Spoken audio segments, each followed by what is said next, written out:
You ever wake up one day and realize someone's been using your property like it's a community garage sale? That's exactly what happened to me. I own a quiet little ranch on the edge of our neighborhood, nothing fancy, just a few acres. And an old storage barn I use to keep tools, equipment, and personal stuff I've collected over the years. But apparently, the HOA had other plans. Without asking me, without even sending so much as a heads-up email. They decided to open up my private ranch storage facility to the entire neighborhood. You heard that right, neighbors were coming and going, using my barn like it was their own personal U-Haul drop-off, and I didn't even know. Until it was too late. At first, I thought I was losing my mind. Stuff kept getting moved around. A few things went missing. And one day, I found a random kid's birthday setup next to my tractor. That's when I checked my security footage and saw what was really going on. Turns out, the HOA had told members they could store their belongings temporarily in my facility, acting like they had the right. People dumped old furniture, seasonal decorations, even business inventory. My barn turned into a freefall. I called the HOA, demanded answers. And guess what? They said I was overreacting and that it was part of community sharing. Can you believe that? No permission, no agreement, no rent, just a bunch of entitled folks acting like I ran a public storage unit. So, I came up with a plan. I wasn't going to let them walk all over me. They wanted to treat my ranch like a community drop zone. I was going to treat it like a business opportunity. And what came next? Let's just say things escalated fast. I'll tell you exactly what I did, how the neighbors reacted, and why this story ends with a surprising twist no one saw coming. Stick around. You won't want to miss what happened next. After that phone call with the HOA, I couldn't stop thinking about how bold they were. I mean, who just decides to let an entire neighborhood store their junk in someone else's barn? This wasn't a misunderstanding, it felt planned. And as I started asking around, it got even weirder. A couple of neighbors mentioned they were told by the HOA president himself that my ranch was part of the community amenities now. Amenities? My private property. I've owned that land for years, paid for it, maintained it. Never once did I give anyone permission to step foot in that barn. I started going through my security footage more carefully. What I found was honestly disturbing. Over a dozen different people had been in and out over the past few weeks. One guy even brought a whole moving truck and offloaded boxes like he was paying rent. Another lady had stacked her holiday decor on top of my old workbench, like it was some kind of neighborhood closet. No one looked concerned. No one hesitated. It was like they truly believed they belonged there. Even worse, the place was a mess. My tools were buried under random bags and boxes. I found broken chairs, old mattresses, and even someone's lawnmower parked in the corner. The whole barn smelled different, like must and chemicals mixed together. And that's when it really hit me. They had no respect for the space because they didn't think of it as mine anymore. Somewhere along the way, my name got erased and replaced with some twisted idea of shared use. But the part that really got me, a neighbor I barely know had the nerve to tell me, straight-faced, "Oh, we all thought you didn't mind." That was the moment I knew something had to change, and I wasn't about to ask twice. What I did next shook the whole community, and it was only the beginning. I didn't sleep much that night. I just kept pacing, thinking about all the stuff that was stolen, damaged, or just dumped without a second thought. The more I thought about it, the more I realized this wasn't just about a barn full of junk. This was about the HOA crossing a line they had no business crossing. They had taken something private, something personal, and handed it out like a freebie. And what made it worse was that no one seemed to care. The neighbors weren't apologetic. If anything, they acted like I was the problem for speaking up. The next morning, I decided to dig deeper into the HOA's actions. I requested meeting records and went through old newsletters and community updates. Nothing, no mention of my ranch, no votes, no official permission. That meant someone either lied on the record or took matters into their own hands behind closed doors. My gut told me it was the HOA president, Rick. He's the type that likes being in control, always. Making calls without really asking the community. I'd had small issues with him before petty rule changes. Surprise fines, but this was a whole new level. Then came another twist. I got a call from Sarah, one of the quieter neighbors. She told me she'd overheard a board meeting in her backyard a few weeks ago, one they never recorded.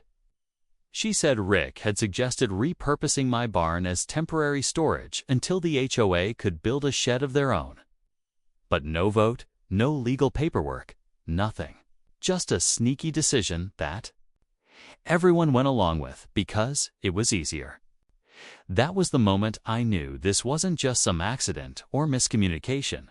It was deliberate. And now I had names, dates, and proof. Meanwhile, I started noticing things were going missing. A chainsaw, some old hunting gear, boxes I hadn't moved in years. That barn wasn't just being used, was being emptied, piece by piece. And nobody was taking responsibility. What they didn't know was, I had one more move planned, and it was going to turn their little scheme upside down. By this point, things were spiraling faster than I expected. Every time I thought I had a handle on what was going on, a new problem popped up. The barn, which was supposed to be my quiet refuge, felt more like a battleground. I started getting strange messages from some neighbors, half defensive. A few warned me to let it go, saying I was making a bigger deal than it needed to be. Others, though, quietly admitted they felt the HOA had overstepped and that Rick's leadership was getting out of control. It was like the whole neighborhood was split right down the middle. One afternoon, I showed up at the barn and found a handwritten note taped to the door. It said, "You're making enemies. Think twice." That wasn't a friendly warning. It felt like a threat. Suddenly, the stakes got real. I wasn't just fighting for my property anymore. I was fighting against a system that was trying to steamroll me and maybe anyone else who spoke up. But I wasn't backing down. I started making calls, talking to legal advisors, and figuring out exactly what my rights were. The law was on my side. The HOA had no authority over my land, and what they did was basically trespassing. But it wasn't just about legal battles. Anymore, it was personal. This was my home, my peace, my investment. And I couldn't let it be taken away without a fight, so I made a bold decision. If they wanted to treat my ranch storage like their own free storage unit, I was going to show them what it really meant to mess with me. I arranged something that would get everyone's attention, the kind of move no one would see coming. But as I started preparing for it, I felt the eyes of the entire community on me. Some curious, some angry, some scared. The barn was filled with other people's belongings.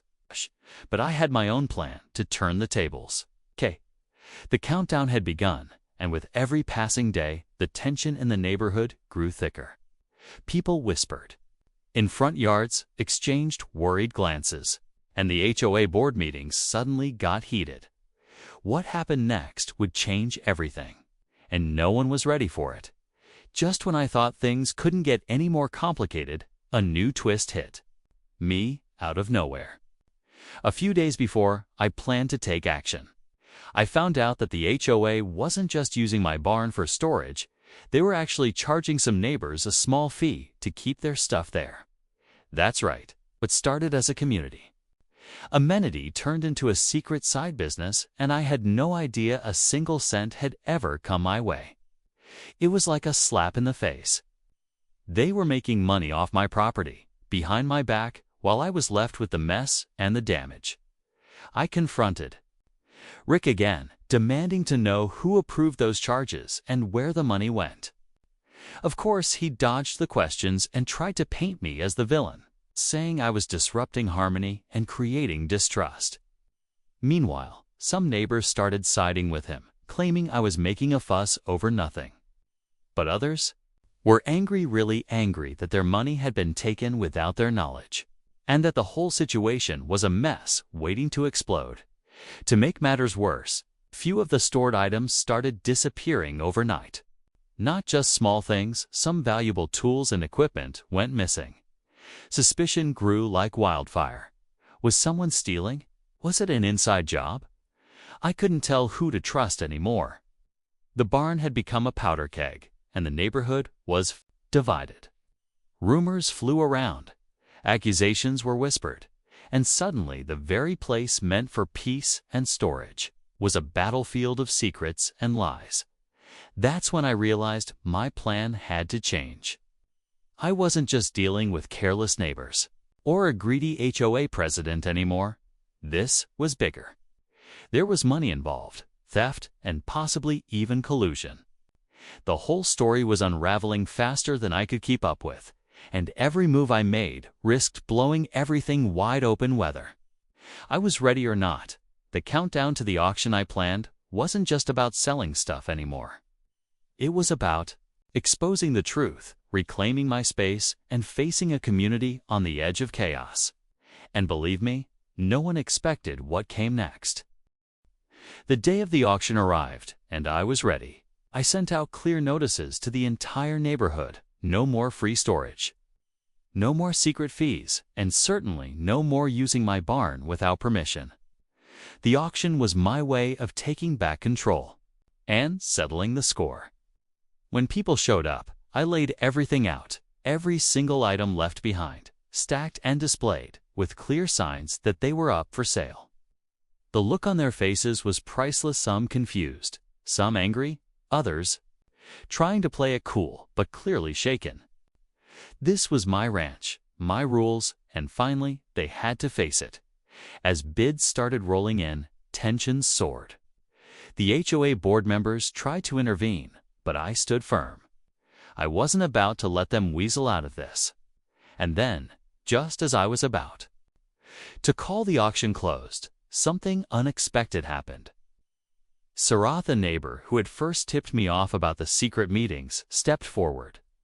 She revealed that she had recorded a private conversation between Rick and another board member, where they discussed covering up the storage fees and even talked about selling some of the stored items themselves for personal gain. The crowd went silent. Rick tried to deny it, but Sarah played the recording loud and clear. The betrayal was exposed for everyone to hear.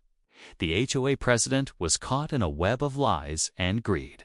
The neighbors who had supported him looked away, ashamed or furious.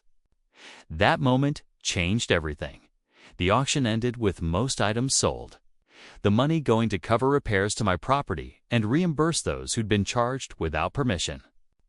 The HOA board was forced to hold a meeting where Rick was voted out, and new rules were put in place to protect private property rights in the neighborhood. But here's the final twist. Nobody saw coming. As I was locking up the barn after the auction, I found a hidden compartment under the floorboards. Inside were documents, contracts, and notes that suggested this whole scheme was bigger than just our neighborhood. It linked Rick to other shady deals in neighboring communities, hinting at a much larger pattern of abuse of power. So, while I won this battle, the war over property rights and HOA overreach was far from over. And trust me, I'm just getting started. After discovering those hidden documents, everything finally clicked into place. Rick's actions weren't just about my ranch or our neighborhood. They were part of a larger pattern of abuse by some HOA leaders who think they can bend rules to their will. It was frustrating and eye-opening, but it also made me realize how important it is to stand up for your rights, especially when it feels like the system is stacked against you. With Rick removed from the board and new policies in place, the neighborhood slowly started to heal. The barn was cleaned out, repaired, and secured with proper locks and surveillance. I regained peace of mind, knowing my property was finally respected again. Some neighbors even apologized for not speaking up sooner, and together we worked to Create clearer boundaries between community spaces and private property. Looking back, this whole experience taught me a lot, not just about the importance of protecting what's yours, but also about how easy it is for small issues to spiral. When people don't communicate honestly, HOA overreach is a real problem, and it's something many homeowners face quietly.